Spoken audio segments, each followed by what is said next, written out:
Absolutely will, and we just had a little sneak peek, Jamie. Seems like we will indeed be seeing a Charizard on stream coming out from Marco Silva. Really interesting because Marco is certainly a trainer who likes to go for the tried and tested teams, but this time to shake things up. And Vivian here coming out for Oliver too. That's going to be offering very fast and accurate sleep powders thanks to its compound eyes ability. Hurricane as well for a big old boost of damage there. Interesting Annihilate set here with safety goggles, close combat and final gambit, rage fist and coaching. It's often the Annihilate that would get coached rather than doing the coaching itself. Choice Scarf, Golden Go, Dragonite, Porygon 2 with Terra Flying, and Ursaluna here. Love this team. Yeah, this is very, very cool. Loads of different techs coming out that we don't see often. There's no Rage Powder on the Vivian that's incredibly common. The Golden Go with the Choice Scarf. Oliver was able to win with a max speed Choice Specs Golden Go in the previous Gdańsk Regional Championship, and that caught everyone off guard. And now he's going even faster with the Choice Scarf. Well, from Scarf to Specs, that is what Charizard's running here. Dragon Pulse, Heat Wave, Overheat, and Weather Ball. That's going to change its type depending on what weather's on the field. And with Terra Ghost as well, so it couldn't be flinched by something like Fake Out. Torkoal with a Jetpack here. That is an item that is going to switch out the Torkoal whenever it receives a drop to its stats. It's running Overheat. That provides a recoil to its special attack. Jumpluff able to set up the sun again with its Sunny Day. Love to see that tech here as well. Citrus Berry, Incineroar, and again Porygon 2 and Ursaluna. This is incredibly exciting. Yeah, there's loads of incredibly heavy hitters coming out from Marco's side of the field. If you haven't seen how much damage a Solar Power Choice Specs boosted Overheat in the sun can do, go and do those calculations right now. You will be amazed at how many Pokemon just cannot survive, even with a resistance. Charizard can be one of the strongest Pokemon that we do have. That Solar Power boost is equivalent to a Choice Specs boost. So you get a 50% boost from the Solar Power, you get a 50% boost from the Choice Specs, you get a 50% boost from the Sun as well, and that just stacks so much into everything is being KO'd. It's like the Heat Wave from Charizard is as strong as an Eruption from a Hisuian Typhlosion. Oh my goodness. So yeah, it can be incredibly strong. Wow, and this is exactly the kind of playstyle Marco likes to go for. Really hyper offense, fast and heavy. Of course, a trainer who has had such incredible records to their name, and so able to pilot it, able to pivot around, get that balancing option where possible. But so exciting to see this Charizard coming out. Incredible calculations, as well as this Porygon 2 and Ursaluna face off here. So, Jamie, tell me your thoughts. I'm not seeing many ways around the fire that could come out from Marco's side of the field. The only real resistance there is that Dragonite. That would be able to shrug off the attacks at least, and Scale Shot would be able to do some significant damage, might even be able to knock out the Charizard in one hit. But then if you don't go for that Sun mode, if you're preparing for, well, here's the Jumpluff going for Tailwinds, then yes, you can just switch the mode up with the Trick Room, with the Porygon 2. Well, Porygon 2 going to be hitting the field right now, trainers. It's Swiss round 5. Let's go here in Gdańsk, alongside the Incineroar and Annihilate and Dragonite. So Annihilate going to get an immediate Defiant boost. Yeah, this has worked out pretty well for Oliver, I would say.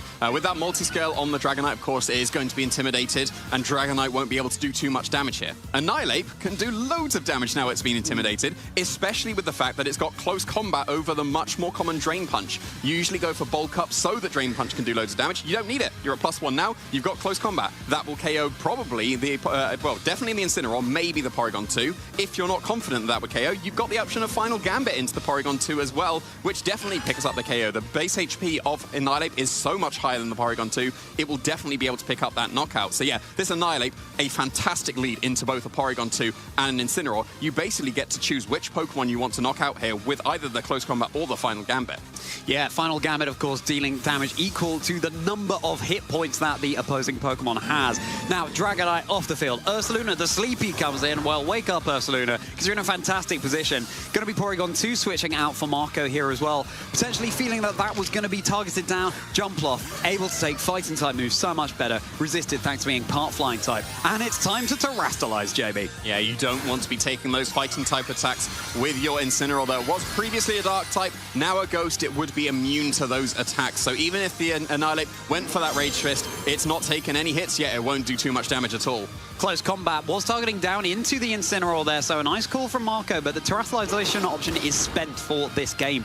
Now Knockoff, going to be able to remove Annihilate safety goggles, going to make it vulnerable now to Sleep Powder when once it was protected from that.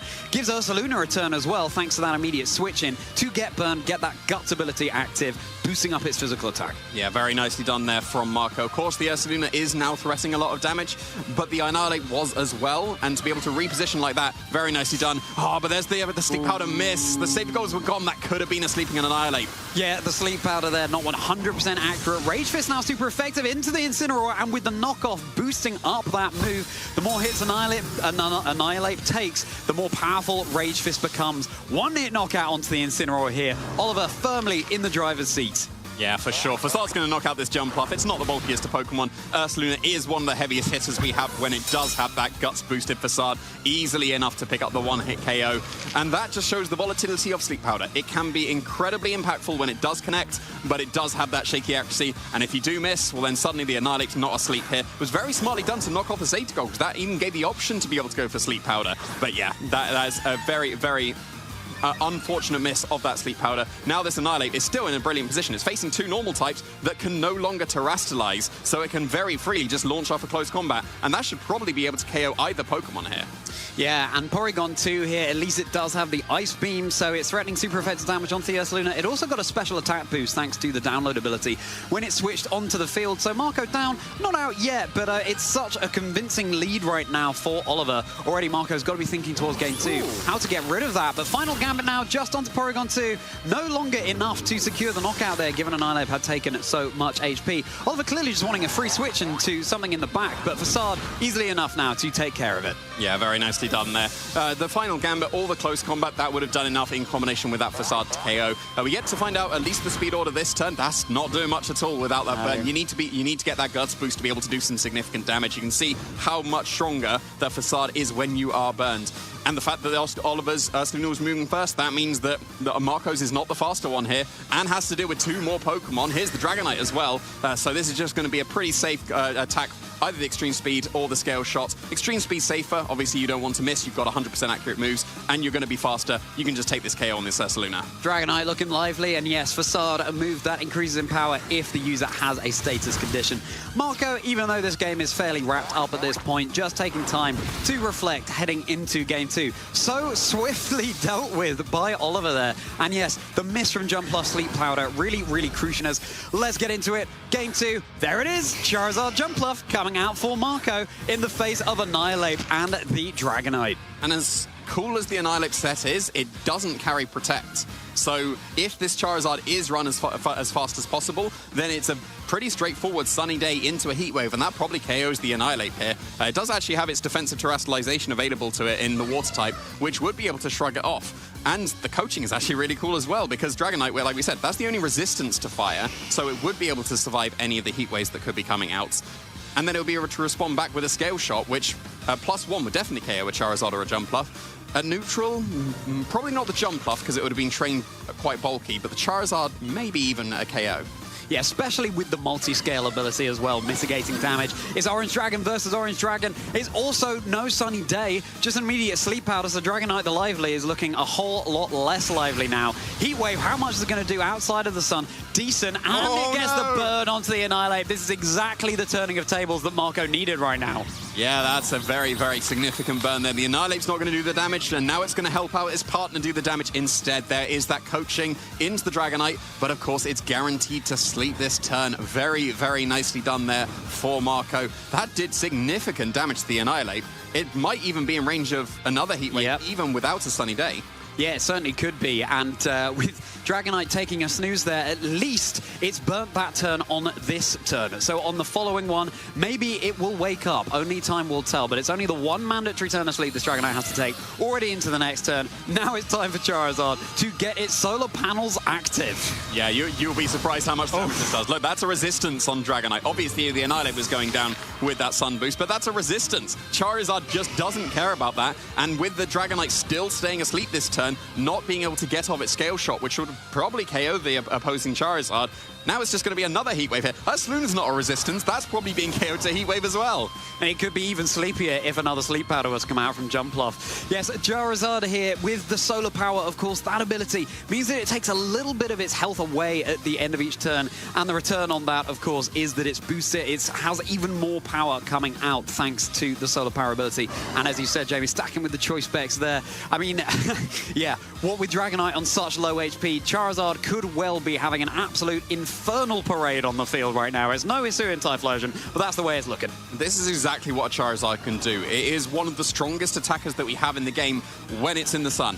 And now it is in the sun. That's forcing this Ursaluna to go for that protect. Dragonite, if it dodges, maybe we'll have a chance to be able to get that scale shot, but it won't be able to even outspeed the Charizard now that a Jumpluff set the tailwind. Yeah, Jumpluff has been going for a different move on every turn, and they have all been so useful here. Now Charizard hitting even faster, Dragonite on such low HP anyway. It was asleep, it's now KO'd. It's Oliver down to just final 2 Pokemon. This is an exact reverse of what we saw in Game 1, where it was such a convincing lead for Marco. Yeah, it didn't seem like there was really many answers at all coming out on Oliver's side of the field, and Golden Go's not an answer to a Charizard either. So yeah, and now the tailwind's been set, the Charizard's definitely faster than even this Choice Scarf Golden Go. So you really have to be relying on some dodges of that Heat Wave. It's so strong, but is a little bit unreliable. If it does double connect here, the game's just over. There's no way that both these Pokemon are surviving. Even Ursaluna, as bulky as it is, does not resist the Heat Wave, and we saw how much it did to a resistance in that Dragonite, so it should be able to pick up that knockout there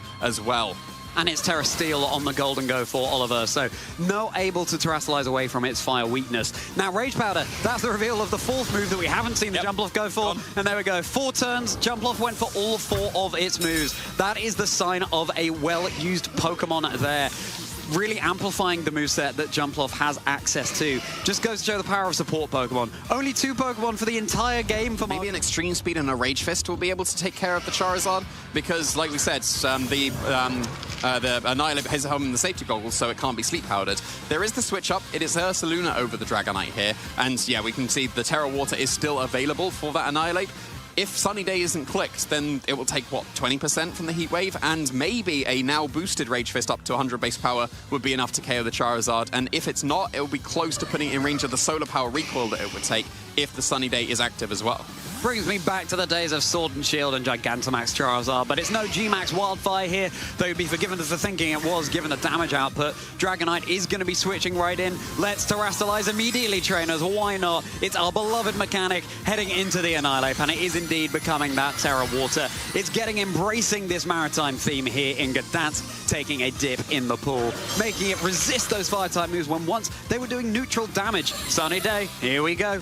And we saw that resistance doesn't matter as much for a Charizard here, because that's a Sun Boost 7. Look how strong this is going to be. Oh my goodness. Terra Water, but it was able to survive. That was a resistance and it did 90%, but a very clutch Terra Water there. Now this is a boosted Rage Fist into that Charizard. Very significant damage, but crucially, the Charizard able to survive. But that's got to be Extreme Speed range. Yeah, true. Really well played by Oliver here, getting the Extreme Speed user in, able to potentially pick off that Charizard while it can. But you do have the Rage Powder from the Jumpluff, so keeping the Charizard safe there, potentially able to break the multi-scale onto the Dragonite as well. But at least you made a big dent in the Pokemon that was causing you so many problems in the previous game. Yeah, you do actually have 2 ways to mitigate this Extreme Speed. There's Terra Ghost available on the Charizard as well, and even if you didn't want to commit to it, which it seems like Marco is, Rage Powder would have out-prioritized the Extreme Speed because they have the same priority, but Jumpluff is faster, so it would have been able to redirect that Extreme Speed, but no need. Here's the Terra Ghost. You can't Extreme Speed a Ghost type. And it just goes to show how, yeah, you might be tempted to run Terra Fire just to boost that power output even more, but you've got to have those pivoting supportive pieces as well with the Terra Ghost. Now, Sleep Powder will be connecting onto the Dragonite here. This is exactly the position Marco wants to be in. Another overheat, even though this Charizard has taken a harsh recoil to its special attack and now takes another one.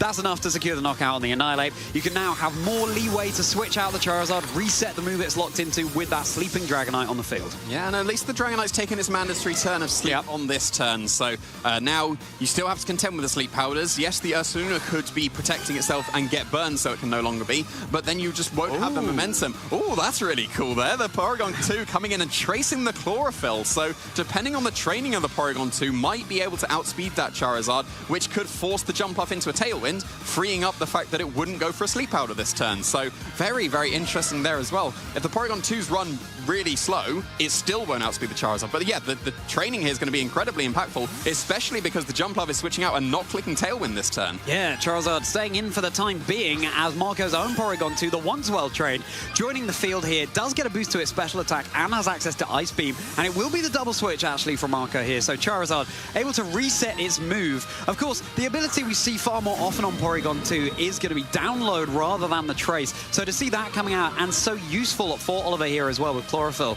Really huge. And there you go. Ice Beam now going off first here into Marco's own Porygon 2. Dragonite fast asleep as Incineroar has joined the field. Yeah, very, very nicely done there for Marco. Not taking too much damage there, not taking the risk of the Porygon not being a super slow one because it could have outsped that Charizard. Ice Beam would have obviously been able to snipe off that Jumpluff very nicely, but that was not much damage at all into the Porygon 2. And now he can just completely switch up his strategy. You don't really even need to Trick Room in the face of this, preserving the Charizard in the back so that it's now reset its a -4 special attack and can just lock into Heat Wave in the future. You've still got the Sleep Powder pressure available with the Jumpluff in the future as well. In the sun, Incineroar also does some pretty significant damage with Flare Blitz. And you can knock off the Eviolite if you want to be able to do extra damage in the future. You could knock off the loaded dice so that Scale Shot might only even do 2 or 3 hits. Yeah, Scale Shot, of course. That's a move that can hit 2 or 5 times. You probably don't want to set up the Trick Room with your Marco too. But with Jumpluff being so speedy and Charizard also on the speedier side of things, Incineroar is going to have its berry snack on the field now. At least Oliver's Dragonite has woken up, so it's able to provide more on the field than once it could.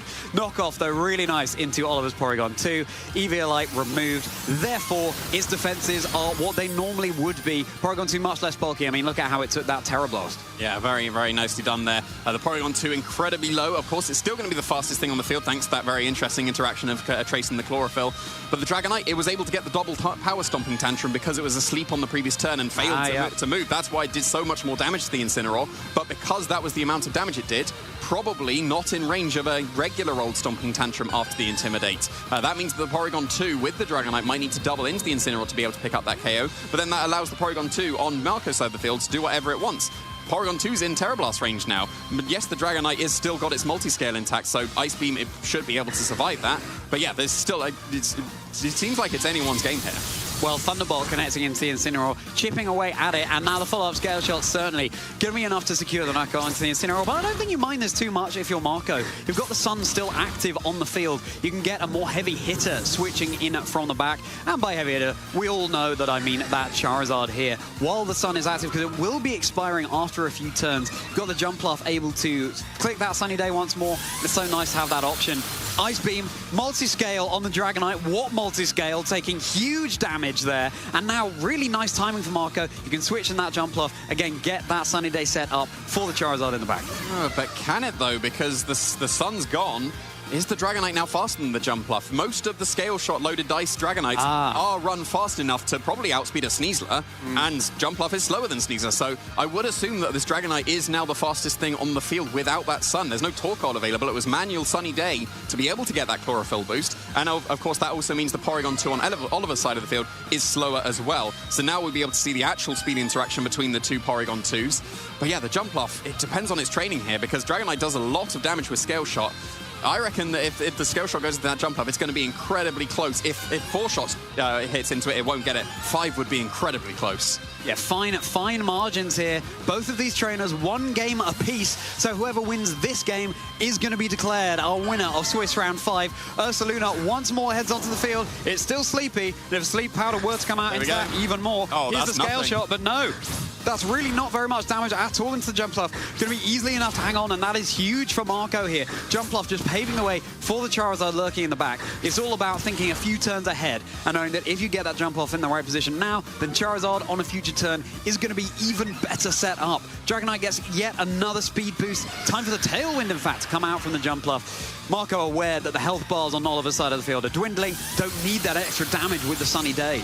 Oh, wow. Look at that damage as well from the Ice Beam into the switching in Ursaluna. Wow. Lots of damage coming out there. We need to remember about the previous Intimidate from the Incineroar onto this Dragonite. Yes, the multi-scale was nice, so it survived the Ice Beam, but then that meant that it was intimidated, and we saw that that was not even close to KOing that Jumpluff with the Scale Shot. And it looks like even without the Intimidate, it would have just about hung on. But yeah, now the Tailwind's been set. The Porygon 2 is definitely the fastest thing on the field. You get to pick your knockout. Whether you go for the Ice Beam to the Dragonite or the Ice Beam to the Ursaluna doesn't particularly matter. But Jumpluff doesn't have any offensive moves, so you only get 1 knockout this turn. That frees up the Pokemon that isn't KO'd on Oliver's side of the field to be able to take its choice of knockout. Facade probably KOs the Porygon 2, whereas Scale Shot probably won't. So if you do target the Ursaluna, then you're probably not getting a KO on this side of the field, and you definitely can't if you're asleep either. Dragonite falls asleep just to secure that for Marco. The Porygon 2 is definitely the fastest thing on the field. That's not something that I'd hear you ever say, Jamie. It's very rare, but here we are in this position as Porygon 2. Now, of course, the Ice Beam easily enough to secure the knockout onto the Ursaluna here. Oliver forced to bring in that Porygon 2 from the back. So Marco still with that Charizard lurking, with the health bar so low. Just look at that. Porygon 2 very low on the orange, Dragonite in the red and asleep.